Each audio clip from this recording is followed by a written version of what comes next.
మీరు చూస్తుంది V9 వార్తలు.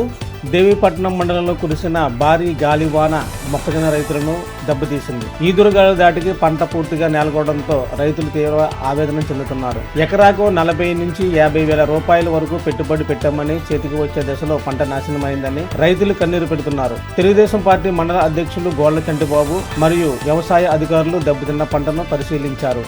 రైతుల నష్టాన్ని ప్రభుత్వం దృష్టికి తీసుకువెళ్లి తగిన నష్టపరిహారం అందేలా కృషి చేస్తామని హామీ ఇచ్చారు. ఇది ఇంకొక 30 రోజులు దాడితే ఎంతో రైతుకి వస్తుందండి. 50% మొత్తం ఈ స్థాయిలో పడిపోయింది అయితే జీరో ఏమీ ఎక్కదండి. ఇది ఓకే, పని అవదండి. రైతు పూర్తిగా నాశనం అయిపోయినట్టేనండి ఇది.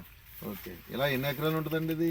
4 ఎకరాలు అండి. సుమారుగా 4 ఎకరాలు. ఈ మొత్తం మీద ఏంటంటే ఈ ఇందుకూరు పంచాయతీలో దాదాపుగా ఒక 40 ఎకరాలు 50 ఎకరాల దాకా ఇలా డ్యామేజ్ అయింది ఉందండి. ఓకే, నిన్న కురిసిన అకాల వర్షాలకి మరి మన మండలంలో ఇందుకూరు అదే RSK పరిధిలో ఉన్న ఇందుకూరు కానీ లేదంటే రావిలంక, లోతుపాలెం, పెదవేంపల్లి, అలాగే ఇందుకూరుపేట, శరభవరం ఈ యొక్క గ్రామాల్లో మొక్కజొన్న ఈ దాల్వా సీజన్లో సాగు చేయడం జరిగింది. మరి పంట స్టేజ్ అయితే వెజిటేటివ్ నుంచి ప్యానికల్ అంటే పాలు పోసుకునే దశలో ఉంది. ఇప్పుడు మరి పాలు పోసుకుని గింజ గట్టుబడే స్టేజ్ లో ఉంది. మరి సడన్ గా మనకి అకాల వర్షాల వల్ల మరి మొక్కజొన్న కొన్ని చోట్ల నేలకు ఒరగడం జరిగింది. కొన్ని చోట్ల పార్షికంగా మరి లోతుపాలెంలో కొన్ని ఫీల్డ్ నిన్న వర్షం రాగానే ఫీల్డ్కి వెళ్ళి చూడడం జరిగింది. కొన్ని ఫీల్డ్ ఏదైతే మాదిరిగా ఒరిగినాయి, కానీ ఇక్కడైతే మరి కొన్ని చోట్ల అయితే బాగా పడిపోయింది, ఇంకా నేల అంటేసింది.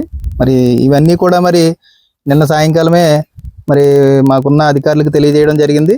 వారికి కూడా వెంటనే ఈరోజు అందరినీ కూడా ఫీల్డ్కి వెళ్ళమని సర్వే చేసి ప్రిలిమినరీగా రిపోర్టు అలాగే క్రాప్ డ్యామేజ్ ఎంత వస్తుంది అనేది తెలియజేయమని కూడా చెప్పారు.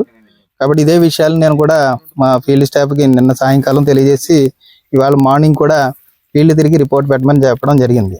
కాబట్టి ఈరోజు అందరూ కూడా మరి ఫీల్డ్లో ఉన్నారు. అందరూ కూడా ఈ రిపోర్ట్ తీసుకుని మరి పై అధికారులకు తెలియజేయడం జరుగుతుంది.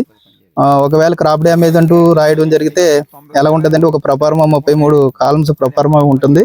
అలాగే ఈ మధ్యకాలంలో అయితే క్రాప్ డ్యామేజ్ APAMC యాప్లో కూడా క్రాప్ డ్యామేజ్ దాంట్లో ఎంటర్ చేయాలి. ఈ విధంగా మరి ఉన్నతాధికారుల ఆదేశాల మేరకు వారైతే ఏదైతే ఆదేశాలు ఇస్తారో వారు ఆ విధంగా చేయడం జరుగుతుంది.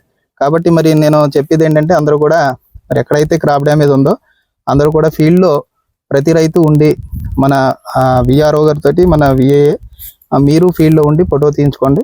ఇది ఎంత ఏరియా అయితే ఉందో అంత ఏరియాని కూడా నేను రిపోర్ట్ చేయడం జరుగుతుంది. తర్వాత ఫర్దర్గా మరి క్రాప్ డ్యామేజ్ అనేది ఎంతవరకు ఏం చేస్తారనేది ప్రభుత్వం మనకు మనం పంపించడం జరుగుతుంది.